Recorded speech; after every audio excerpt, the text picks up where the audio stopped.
할렐루야.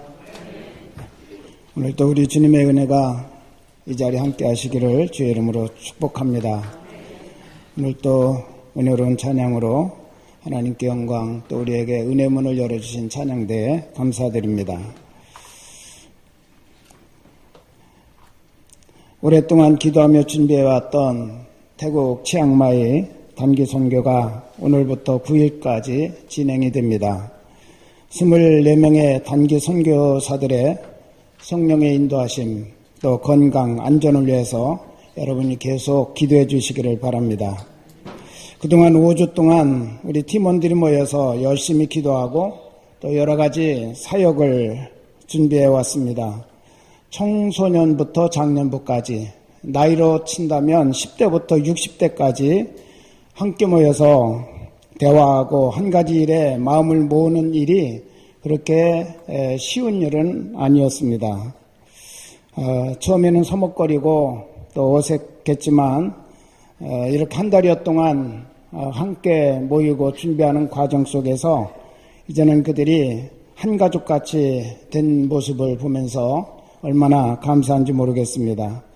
이제 사역은 두 팀으로 진행이 되는데, 한 팀은 이제 선족교회 또는 고아원, 기술학원, 선교사 묘역, 대학 캠퍼스 전도, 또 교회 건축 현장을 다니고 학사를 찾아가고 선교사님들 대접하고 위로하는 그런 사역을 진행할 것이고, 또 한 팀은 정석 코칭 상담사 세미나를 운영을 해서 태국에 있는 선교사님들 20여 분을 모시고 코칭 상담 세미나를 진행을 하게 될 것입니다.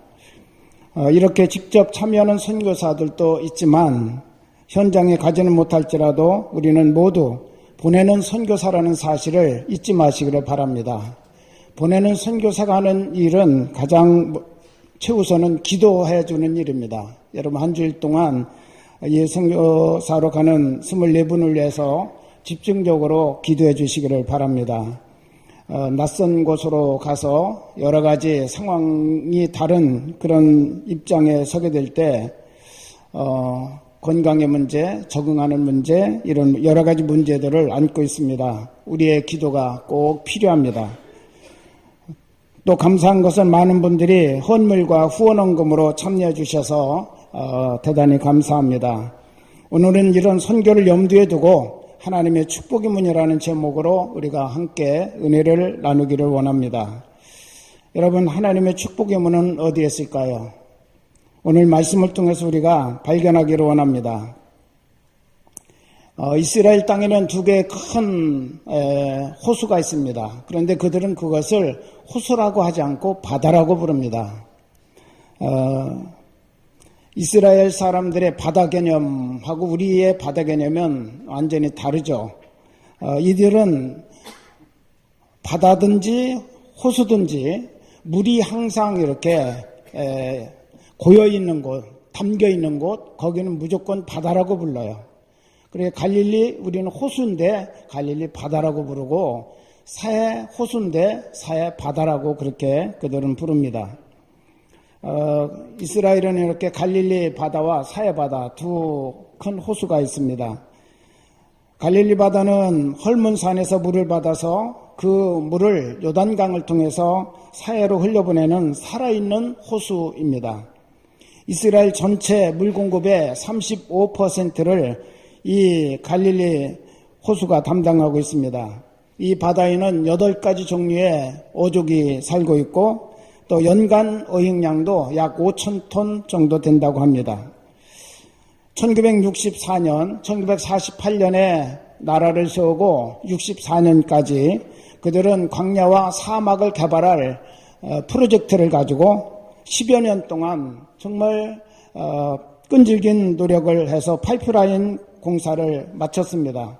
그리고 이스라엘 전역에 이 갈릴리 호수의 물을 공급함으로써 불모의 땅, 광야와 또 사막을 초지와 농장으로 만드는데 큰 성공을 거두게 되었습니다. 그래서 그들은 지금도 자급자족하고 원래 땅은 3분의 1 정도밖에 안 되는 곳에서 농사를 짓는 땅이고 나머지는 광야 사막이었는데, 이제는 광야 사막을 개간하고 나니까 이제는 온 국민이 자급자족하고 농산물 수출 액수가 수십억 달러에 이른다고 합니다.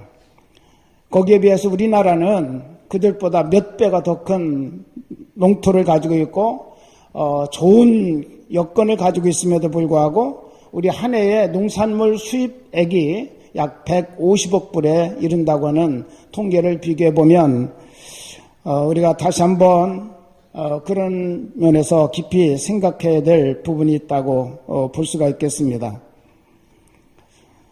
사해바다는 갈릴리 바다와 요단강을 통해서 연결되어져 있습니다. 요단강을 갈릴리 바다로부터 흘러내리는 물이 요단강을 통해서 사해바다로 흘러가게 되는데, 사해바다는 물은 들어가는데 빠져나갈 길이 없습니다. 왜냐하면 이 사해바다는 해발 약 마이너스 400m거든요.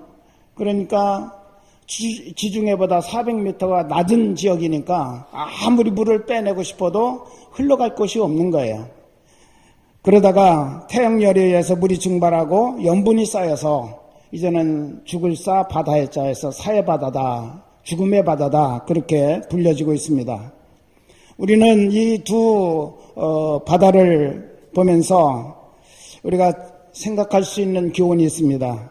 물을 받아들이고 난 다음에 그것을 자꾸 흘려보내고 나누는 그런 갈릴리 호수는 살아있는 그런 바다이지만, 받아들이기만 하고 나누지 않는 사해바다는 죽음의 바다가 되고 말았다라고 하는 것을 통해서 하나님의 진리의 말씀도 우리가 이 두 바다를 통해서 깊이 깨달아지는 그런 말씀이 되겠습니다. 자, 우리가 믿는 하나님은 어떤 하나님일까? 오늘 말씀을 보면 31절과 38절이 핵심이고 32절부터 37절까지는 이 두 구절을 구체적으로 설명해 주는 그런 내용으로 되어져 있습니다. 즉, 대접이라고는 단어, 대접하라라고 하는 그런 단어와 주라라고 하는 두 단어가 오늘 본문의 핵심적인 내용이죠. 우리 하나님은 우리에게 넉넉하게 주시는 하나님이십니다. 하나님 먼저 천지와 만물을 창조하셔서 그것을 우리 사람들에게 주셨습니다. 또 사람을 만드시고 맨 먼저 하나님께서 사람에게 하신 일이 있습니다. 창세기 1장 28절에 보면 하나님이 그들에게 복을 주시며 라고 말씀하셨어요. 하나님이 사람을 창조하시고 맨 먼저 하신 일은 복 주시는 일이었다는 거죠. 그리고 첫사람 아담과 하와에게 아름답고 행복한 에덴 동산을 주셨습니다. 그리고 만물을 다스리는 권세를 사람들에게 주셨습니다. 그리고 그들이 하나님을 반역하고 타락했을 때 그들을 불쌍히 여기시고 타락한 인생을 구원하시고자 독생자 예수 그리스도를 우리에게 주셨다고 하는 것입니다. 또 예수님은 우리를 위해서 당신의 온 몸을 다 주셨습니다. 그래서 십자가에 못 박혀 그 몸이 찢기시고 피와 물을 다 흘리셔서 우리를 구원해 주시고 또 부활과 영생과 천국을 기업으로 주셨습니다. 성령님을 보내주셔서 우리로 하여금 거룩한 삶을 살게 하실 뿐만 아니라 치료와 건강의 능력도 우리에게 주신 줄로 믿습니다. 이렇게 하나님은 우리에게 모든 것을 다 주시는 하나님이십니다. 언제나 주시고 또 주시기를 원하시는 하나님, 풍족하게 주시는 좋으신 하나님을 우리는 신뢰하고 찬양하는 삶을 살아가야 될 줄로 믿습니다. 그런데 이렇게 하나님은 우리에게 모든 것을 다 주시고 우리의 필요를 채워주시는 하나님이신데 이 땅에는 탐욕의 존재가 있다는 사실도 우리는 잊지 말아야 한다는 것이죠. 빼앗고 취하고 욕심내고 그리고 우리를 멸망시키기 위한 탐욕으로 군림하는 존재, 그가 바로 사탄입니다. 사탄은 원래 하나님이 만드신 아름다운 천사장 루시퍼라고 하는 존재였는데 그가 자기 아름다움에 도취되고 교만해져서 하나님께 영광과 찬양과 존귀를 돌려드리는 대신 하나님의 영광을 자기가 빼앗아 취하고 말았다는 거죠. 요한복음 10장 10절에 보면 예수님이 이 사탄의 존재에 대해서 이렇게 말씀하십니다. 도둑이 오는 것은 도둑질하고 죽이고 멸망시키는 것뿐이다. 여기 도둑은 바로 사탄을 지칭하는 것이죠. 사탄이 이 땅에 온 것은 도둑질하는 것, 죽이는 것, 결국은 멸망시키는 것이다 라고 말씀하셨습니다. 마귀는 교만한 탐욕의 존재입니다. 마귀의 유혹을 받은 아담 부부도 결국은 탐욕을 부려서 하나님처럼 되려고 하다가 범죄하고 말았다고는 사실, 이것을 우리는 기억해야 됩니다. 예수님은 누가복음 12장 15절에서 그러므로 상가 모든 탐심을 물리치라 라고 말씀하셨고, 골로새서 3장 5절에서는 탐심은 우상숭배다, 그렇기 때문에 탐심을 버려라 라고 그렇게 말씀하고 계십니다. 그럼에도 불구하고 사람들은 여전히 탐욕을 버리지 못하고 사탄의 충동질에 유혹을 받아서 탐욕의 노예가 되어 살다가 인생을 비참하게 마치는 그런 불행한 경우들이 많이 있다는 사실, 그것은 바로 우리 안에서도 계속해서 일어나고 있음을 잊지 말아야 됩니다. 탐욕은 무서운 것입니다. 마치 바닷물 마신 사람과 같습니다. 아무리 배가 불러도 계속 갈증이 일어나서 탐욕의 물을 계속 마시다가 결국은 파멸하고 만다는 것이죠. 1923년 시카고 에지워터 비치 호텔에서 아주 중대한 9사람의 회의가 열리고 있었습니다. 그 회의에 참석한 사람들은 당시 미국 경제를 장악하고 있었던 각 분야별 1인자들이었다라고 그렇게 말합니다. 이들이 회의를 모인 목적이 있습니다. 지금만 1인자가 아니라 영구적으로 이 9사람이 이제 진행시키는 모든 기업들, 이 기업들이 영구적으로 경제적인 면에서 1인자의 자리를 계속 유지하자, 그래서 서로 협력하자라고 하는데 목적을 두고 모인 회의였다고 하는 것이죠. 그래서 그들이 좋은 합의를 하고 그 회의를 마쳤습니다.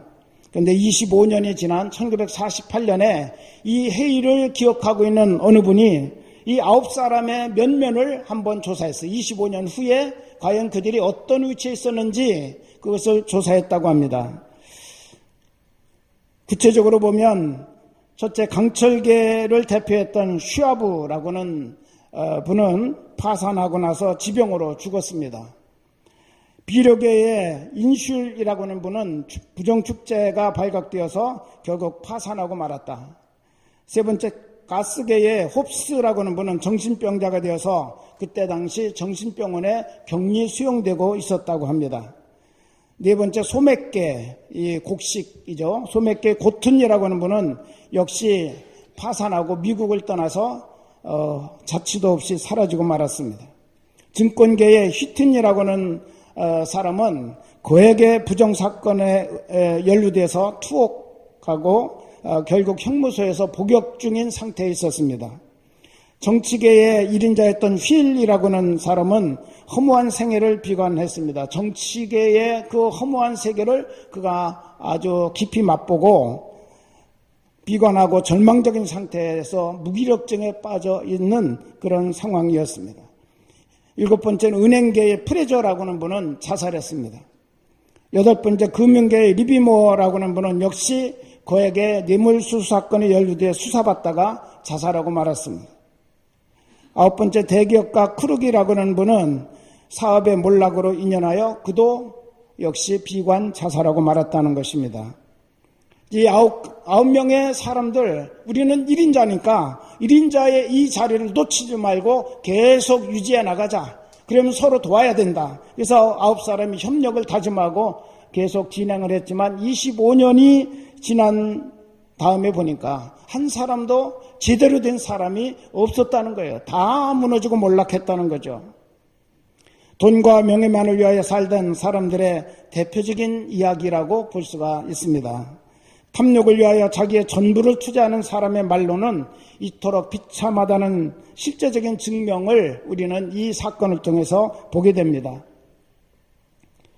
탐욕의 노예가 된 인간은 가지면 가질수록 더 가지고 싶어 합니다. 그리고 그 탐욕으로 인연해서 오히려 행복을 빼앗기고 불행한 존재가 되어버릴 수밖에 없다는 거죠. 여러분, 탐욕이라고 하는 것은 마귀가 우리를 무너뜨리고 멸망시키기 위해서 쳐놓은 가장 강력한 덫이라고 하는 것을 우리는 잊지 말아야 합니다. 그렇기 때문에 정말 행복을 원하는 사람이라면 탐욕으로부터 해방되지 않으면 안 됩니다. 우리 힘으로 그 사탄이 쳐놓은 덫에서, 탐욕이라고 하는 덫에서 우리는 벗어날 수가 없습니다. 아담과 하와가 무너졌던 것처럼 여전히 우리도 무너질 수밖에 없는 그런 연약한 존재라는 사실이죠. 그래서 우리 하나님은 지금도 우리에게 성령으로 충만함을 받으라 라고 말씀하십니다. 하나님의 도우심, 성령의 인도하심을 따르지 않고는 우리는 바로 이런 탐욕의 덫에서 결코 벗어날 수가 없는 그런 존재라는 사실, 야고보서에서는 우리에게 말씀하고 있죠. 욕심이라고 하는 데서부터 죄가 발생하고 죄가 장생해서 사망을 만들어내는 것이다. 작은 욕심이 자꾸 커져서 그 욕심을 버리지 못하면 자꾸 커져서 죄를 만들고 그 죄가 또 커져서 결국 우리는 파멸에 이른다고 하는 사실을 말씀해주고 있습니다. 여러분, 우리 하나님을 보았습니다. 하나님 주시는 하나님, 좋은 것을 무한대로 우리에게 주시기를 기뻐하시는 하나님. 사탄은 탐욕을 부려서 우리를 결국은 멸망시키고 파멸시키려고 하는 그런 존재라고 하는 사실을 우리가 보았어요. 그렇다면 우리 성도는 누굴까요? 성도는 오늘 우리는 다 하나님 앞에 성도입니다. 성도는 탐욕의 옛사람이 죽고 믿음의 새로 태어난 하나님의 사람이라는 것을 우리가 기억해야 됩니다. 그리스도인은 옛사람이 죽고 새 사람으로 태어나서 탐욕으로부터 해방된 사람이 바로 그리스도인임을 잊지 마시기를 바랍니다. 갈라디아서 5장 24절에서 사도 바울은 말하기를 성도는 그리스도와 함께 십자가의 정과 욕심을 못 박아버린 존재라고 이와 같이 말씀하고 있습니다. 성도는 옛사람도 아닙니다. 이제는 탐욕의 노예도 아닙니다. 이제는 그리스도와 함께 인생을 살아가는 새로운 피조물이라는 사실을 믿으시기를 바랍니다. 그래서 우리는 탐욕의 노예가 되어서도 안 되고 노예가 될 수도 없습니다. 주님과 함께하는 진정한 믿음의 사람이라면 바로 그 노예로부터 해방된 존재고 우리 주님을 따라가는 그런 존재이죠. 예수님께서 오직 섬기고 자신의 목숨을 대속물로 주기 위해서 오셨다고 말씀하십니다. 마가복음 10장 45절을 보면 인자의 온 것은 섬김을 받으려 함이 아니라 도리어 섬기려 하고 자기 목숨을 많은 사람의 대속물로 주려 함이니라 라고 말씀하셨습니다. 그리스도인은 바로 내 안에 예수님을 모시고 예수님과 함께 살아가는 그런 존재입니다. 언제나 우리 주님께서 가지신 신앙, 그리고 주님이 가지신 가치관, 주님이 가지신 철학을 가지고 우리도 똑같이 살아가야 되는 그런 존재라고 하는 사실을 우리에게 가르쳐 주고 있는 것입니다. 여러분, 언제나 주님은 주기 위해서 이 땅에 오셨고 섬기기 위해서 이 땅에 오셨다고 한 것처럼 우리 그리스도인의 본질은 바로 섬기고 나누고 주는 데서부터 하나님의 영광을 드러내는 본질적인 모습이 나타나게 된다는 사실을 우리에게 가르쳐 주고 있습니다. 그렇기 때문에 우리가 섬기고 나누어 줄 때 하나님이 우리에게 축복의 문을 열어 주신다고 하는 거죠. 드리고 나누어 주고 빈손 들고 하나님께 나아갈 때 하나님께서 그 빈손을 하나님의 것으로 채워 주신다는 것입니다. 그래서 찬송도 있잖아요. 빈손 들고 앞에가 십자가를 붙드네. 여러분, 우리 탐욕에 움켜진 손이 아니라 정말 하나님께서 우리에게 주신 것처럼 그리스도께서 우리에게 모든 것을 주신 것처럼 우리도 나누고 섬기는 그런 삶을 살아가면서 행여 우리의 빈손이 될 때 이제는 나의 것이 아닌 하늘의 것으로 하나님의 것으로 우리가 채워지는 그런 축복이 일어나게 될 줄로 믿습니다. 저는 누가복음 6장 38절의 말씀을 뼈저리게 경험했던 그런 사람이기 때문에 이 말씀을 당당하게 여러분에게 살아있는 이 하나님의 말씀을 선포합니다. 주라 그리하면 너에게 줄 것이니 곧 후이되어 누르고 흔들어 넘치도록 하여 너에게 안겨주리라. 너희가 헤아리는 그 헤아림으로 너희도 헤아림을 도로 받을 것이니라. 아멘. 제가 1989년에 대전에서 교회를 개척했습니다. 아무것도 없는 그런 거의 빈 털터리와 같은 그런 존재였는데 하나님과 약속이 있었습니다. 제 평생 교회 한 번은 개척해서 세우겠습니다 라고는 그 약속 때문에 제가 이제 개척의 자리로 뛰어들었는데 가진 것은 그때 1,000만 원짜리 적금 대출을 붓고 있었어요. 아직 진행 중이었어요. 다 이제 끝난 것도 아니고 그거밖에 없었습니다. 그런데 개척을 하려고 하니까 일단 뭐든지 홀을 얻든 뭐를 하든 많은 돈이 있어야 될 것을 이제 생각하고 하나님 앞에 하나님 개척할 수 있는 자금을 부어주시옵소서 그러면서 계속 기도를 했는데 어느 날 기도하는데 갑자기 제 눈앞에 물론 눈 감고 기도했는데 제 눈앞에 이 나무판에다가 불로 이렇게 글씨를 새기는 것처럼 이렇게 딱 글씨가 새겨져서 저한테 나타나는 거예요. 638 해가지고. 근데 저는 그때 누가복음 6장 38절이 무슨 말씀인지 몰랐습니다. 너무 궁금합니다. 하나님이 너무 명확하게 보여주셨기 때문에. 그래서 기도하다 말고 얼른 눈 뜨고 이제 성경책을 펼쳐서 읽었습니다. 그랬더니 제일 먼저 나오는 단어가 뭐예요? 주라라는 단어가 나오는 거예요. 저는 하나님께 달라고 기도하는데 하나님은 저보고 주라는 거예요. 그래서 뭔가 잘못된 것 같다. 그래가지고 계속 기도를 했죠. 하나님, 제가 있어야 개척을 하는데 왜 자꾸 주라고 하십니까? 그런데도 우리 하나님께서 양보를 안 하시고 저한테 계속 누가복음 6장 38절 말씀으로 푸시를 하시는 거예요. 그래서 제가 이제는 기도하다가 그래 하나님께서 주신 말씀이니까 무언가 뜻이 있겠지. 그리고 순종하기로 작정을 하고 그러면 누구에게 줄 건가 생각을 했더니 그때 막 개척한 지 얼마 되지 않는 그런 목사님이 떠올랐어요. 그래 그 교회를 제가 가서 헌금하면 되겠다 그렇게 생각을 하고 얼마를 헌금할까 생각하니까 아직까지 지금 교회에서 1,000만 원도 찾지도 않은 거고 지금 한 8, 90% 정도밖에는 붙지 못한 그런 상황인데 제가 쓸 거를 먼저 자꾸 쓸 것이 먼저 생각나는 거예요. 홀을 얻으려도 몇 천만 원이 있어야 되는데 이걸 주면 내가 어떡하나 라고는 내 입장에서 나만을 볼 수밖에 없는 그런 시각이 계속 저한테 임해서 저를 사로잡더라고요. 그래서 자꾸 아주 정말 손을 오그라들게 만드는 거예요. 그래서 처음 몇십만 원 그렇게 했는데 우리 하나님께서 제 마음을 압박하시는데 정말 답답한 거죠. 그래서 조금씩 올렸어요. 100, 200 올렸는데도 하나님께서 제 마음에 평안과 기쁨을 안 주십니다. 그래서 나중에 기도하다가 그래 우리 하나님께서 주시라고 했으니까 뭔가 하나님께서는 요구하는 것이 있을 거다. 그렇게 생각하고 1,000만 원을 이제 생각을 하고 반을 제가 떼서 헌금해야 되겠다. 그렇게 작정을 하고 하나님께 하나님 제가 500을 헌금하겠습니다. 그랬더니 우리 하나님께서 그때 제 마음을 풀어주시면서 기쁨과 평안을 주셨습니다. 할렐루야. 가지고 있으면 자꾸 제 마음이 흔들리고 딴 생각이 들까봐 얼른 그것을 가지고 교회를 찾아가서 헌금을 드렸습니다.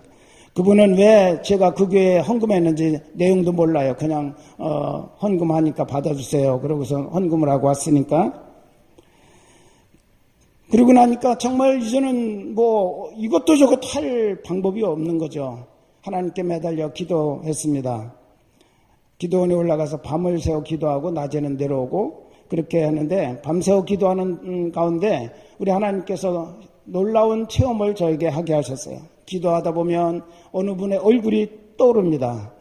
이분이 나의 중복 기도가 필요한가 보다. 그래서 기도하고 궁금하잖아요. 무슨 문제 때문에 저를 기도시켰는지. 그래서 그 다음날 찾아갑니다. 무슨 문제 있나요? 그랬더니 아니요, 저는 뭐 문제 없고 목사님 개척하신다는데 제가 돕고 싶은 마음은 있지만 가진 것이 없어서 저도 굉장히 안타까워하고 있습니다. 그러면 하나님께서 저에게 당신을 위해서 기도하게 하셨는데 그건 무슨 이유일까요? 라고 제가 물었어요. 그랬더니 그분이 가만히 눈 껌뻑껌뻑 생각하더니 그러는 거예요. 제가 산이 있는데 그 산을 팔아보려고 10년 전부터 노력을 했대요. 근데 여직 안 팔렸다는 거죠. 그래서 그 산을 팔으면 맨 먼저 계약금을 목사님께 개척 헌금으로 제가 드리겠습니다. 제가 그때 당시 이제 교회에서 사임하고 나왔기 때문에 할 수 있는 거는 기도 요청하는 분 그 기도 제목 붙들고 집중적으로 기도하는 것밖에 없잖아요. 밥 먹고 계속 기도하는 거예요. 그분을 위해서. 그런데 놀라운 일은 일주일 만에 10년 동안 팔려고 했는데도 안 팔렸던 그 산이 일주일 만에 팔렸어요. 그래서 그분이 계약금 전부를 우리 교회 개척하는 헌금으로 드리셨습니다. 그렇게 해서 네 분을 하나님이 계속 기도할 때마다 한 문제 해결되면 또 한 분의 얼굴을 떠오르게 하시고 떠오르게 하시고 찾아가면 계속 그런 내용이었어요. 그분이 어떤 재정적으로 걸려있는 문제들이 있어요. 그 문제 풀려지면 제가 교회 헌금을 할 수 있겠습니다. 그 문제를 위해서 기도해 주십시오. 뭐 이런 내용들. 그래서 네 분을 통해서 하나님이 헌금하게 하시고 그 헌금으로 130평 땅을 사고 60평 조립식 건물을 짓게 하셔서 처음 교회를 출발하게 하시는 그런 역사를 이루셨습니다. 여러분, 저는 그렇기 때문에 이 누가복음 6장 38절의 말씀은 지금도 저에게 살아있는 말씀이라고 생각하고 그렇게 확실히 믿고 어떤 문제에 직면할 때마다 바로 이 원칙을 제가 생각합니다. 하나님께서는 먼저 주라고 말씀하십니다. 그러면 내가 너에게 누르고 흔들어 넘치도록 해서 내 품에 안겨주리라 라고 그렇게 말씀하셨습니다. 할렐루야. 이것은 살아있는 우리 주님의 말씀이에요. 그 말씀을 저는 순종할 수가 없었지만 성령께서 계속 제 마음을 이렇게 감동시켜 주셔서 순종할 수 있게 하시고 순종했더니 하나님께서 그 약속대로 역사하시고 이루어 나가시는 그 놀라운 사건을 제가 체험하게 되었습니다. 사는 여러분, 지금도 이 말씀은 살아계신 하나님의 말씀입니다. 우리 하나님께서 우리 성도들을 하나님의 대행자로 세워주셨습니다. 그렇기 때문에 하나님의 대행자인 우리 성도들은 하나님이 주기를 기뻐하시고 나누기를 기뻐하시고 우리에게 축복하시고 또 당신의 모든 것을 우리의 필요를 따라서 채우시고 역사하시는 그 하나님은 우리가 하나님의 대행자로서 바로 그런 자리에 서기를 원하신다는 거죠. 첫째는 하나님께 드리는 삶을 우리가 살아가는 성도가 되어야 됩니다. 먼저 드리면 하나님께서 누르고 흔들어 넘치도록 해서 안겨주시겠다고 말씀하셨습니다. 그런데 우리는 이렇게 기도합니다. 주세요. 그러면 드리겠습니다. 근데 우리 하나님은 또 말씀하십니다. 내가 주어라. 그러면 내가 누르고 흔들어서 넘치도록 해서 내 품에 안겨주겠다. 여러분, 우리는 먼저는 하나님께 찬양과 영광과 존귀를 돌려드려야 합니다. 계시록 4장 10절 11절 말씀을 보면 24장로들이 보좌에 앉으신 이 앞에 엎드려 세세토록 살아계시는 이에게 경배하고 자기의 관을 보좌 앞에 드리며 이르되 우리 주 하나님이여 영광과 존귀와 권능을 받으시는 것이 합당합니다 라고 그렇게 찬양합니다. 여기 24장로는 구원받은 성도의 대표입니다. 구원받은 성도가 하나님 앞에 드릴 첫 번째 것이 있습니다. 영광을 드려야 되고 찬양과 존귀를 하나님 앞에 드려야 합니다. 그래야 하나님의 축복의 문이 열린다는 사실을 믿으시기를 바랍니다. 두 번째로는 우리 하나님께서 원하시는 일에 몸과 시간과 재능과 물질을 드릴 수 있어야 됩니다.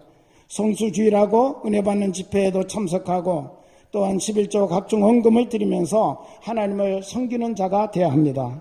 하나님께 시간과 재능과 물질을 드리면 우리 하나님께서 30배, 60배, 100배로 채워주신다고 약속하셨습니다.